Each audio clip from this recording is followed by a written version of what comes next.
Hey, it's Mexican No Mexican with fantasy for the Week 14 NFL season and the last week in fantasy football before the before fantasy football goes to the playoffs. Um, for my league anyway. Uh, um, I want uh, I want you should start doing this stuff. It's fun. You may I don't know if you can win prizes from it, but I'm pretty sure you can, or just being the satisfactory of being the best team in the fantasy league. Right now, I am uh, 10-3. I've won 5 straight, and I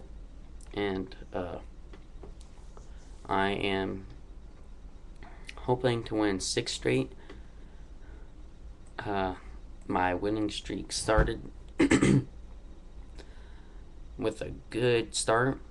I am tied for first place at 10-3, but I have the longest streak out of those three, but I have the least amount of points out of all these three. So that's why I am considered rank number 3. But I have only I've only gotten 1,138.38 points, and only given up 999 no 995.46 points. I'm sorry for me messing up so many times. While some team in hopefully I can do a lot better next year than what actually hopefully I can get a lot more points next year than what I am right now. Uh, so I'm locking in that 2 game win streak over the next person under me. Uh, Even because they have 100 more points than me. So yeah, if they were 10-3, they'd be above me too. I am currently now in a playoff spot. If I win today, this week, I will lock it in. But I am playing a 5-8 team. That's pretty good. I don't know why they're 5-8 because they've gotten almost as much points as me and let up only a small amount more than me. So maybe I just put the pounding on to to the teams that have given up the most points. Uh, Hopefully, I can win this week. Get and one of the first two loses this week, so I can jump into an even better spot for the playoffs and start winning the playoffs. Uh, out of my 2 quarterbacks, I am gonna start Tim Tebow over Ryan Fitzpatrick. If you do not agree to that, please leave a comment. Same with any one of my players. Please leave a comment, and I'll see your point. And uh, if I don't change him, oh well. But the reason I'm starting him is because Tebow has thrown half as many touchdowns in half as many starts and thrown less interceptions by 13 and is almost halfway to his yardage. And Tebow doesn't even throw that much. That's sad. Tebow has almost caught up in fantasy points also.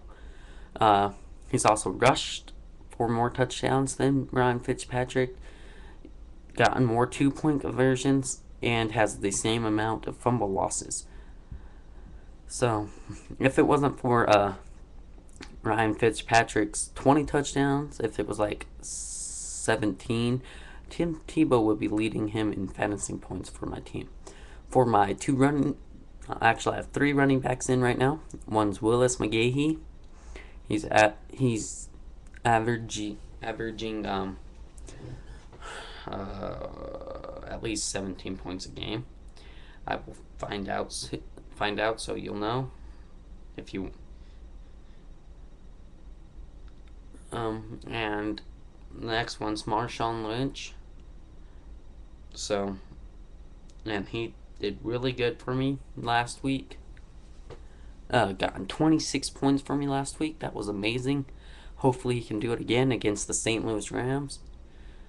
That and my third running back for my running running back slash receiver spot, Mark Ingram, who's not my best running back, but he's better than Ryan Grant so far this season.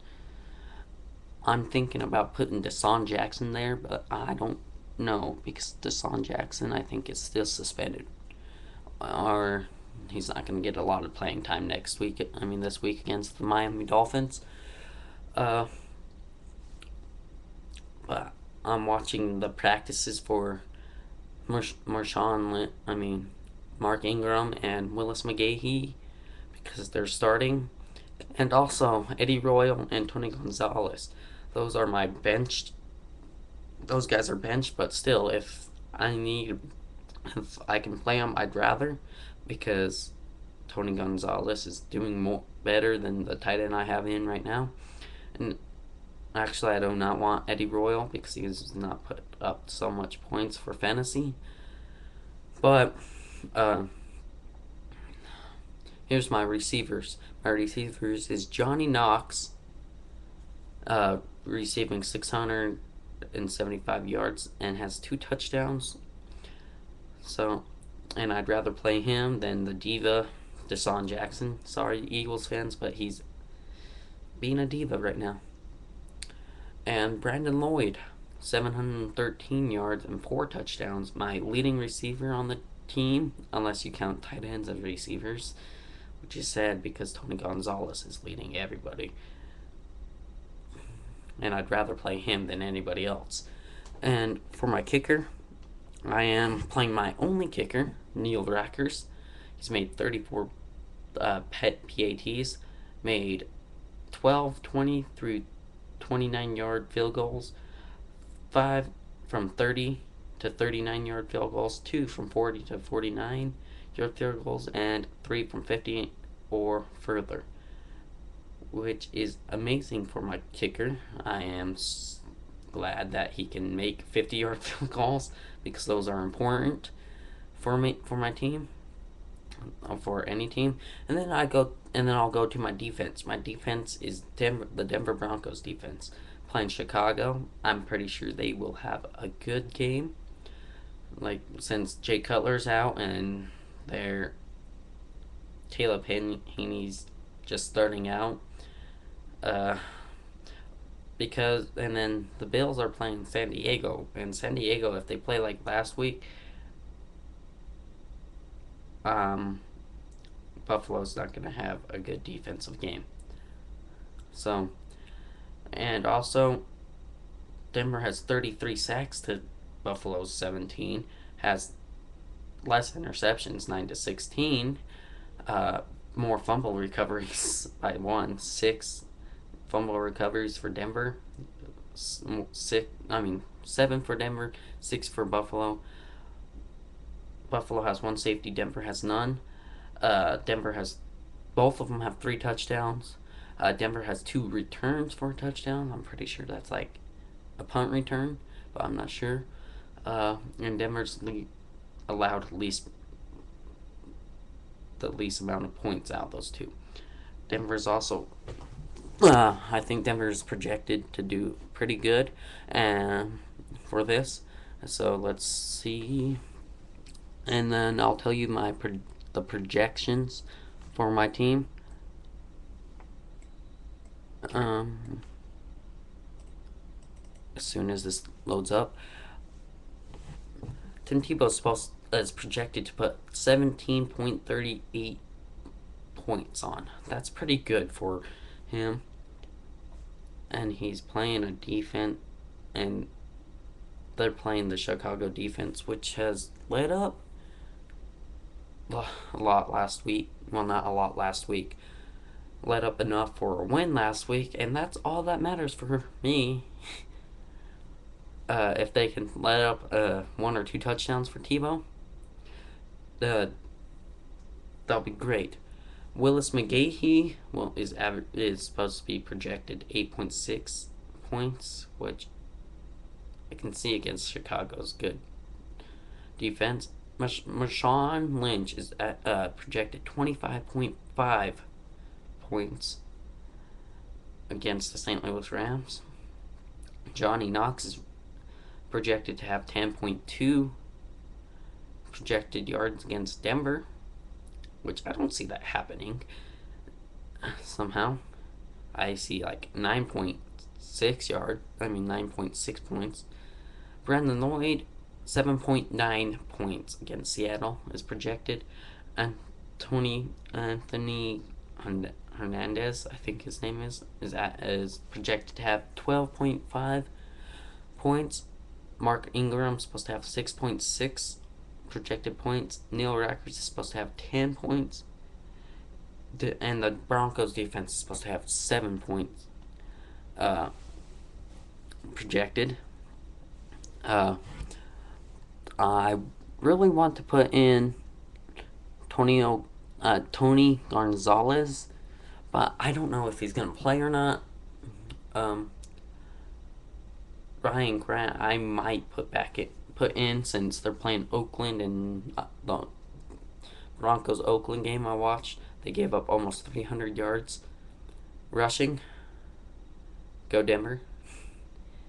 And I do not want to put Deshaun Jackson in, because who knows if he's gonna play or if he's gonna play good, because he's not doing so hot this season. If you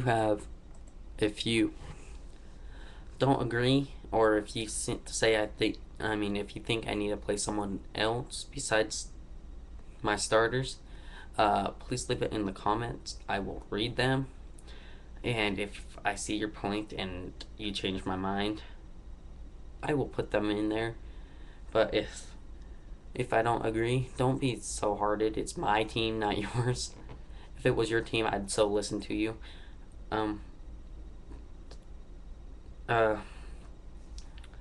But I've won 5 straight with this team, except for Antonio Hernandez, or Anthony Hernandez. I don't know what his name is.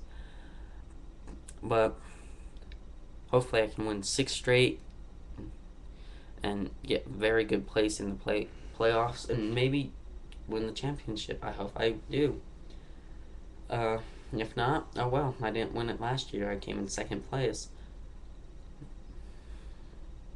But in my other league, I came in 4th. Let's see how hopefully these guys play tremendous for me like they have this season. So yeah. Any questions, or who you think I should start for this week, please leave it in the comments, like I already said. And if you have a fantasy team, tell me if you want to. Tell me who you're gonna start, or who's a better starting position if I had them.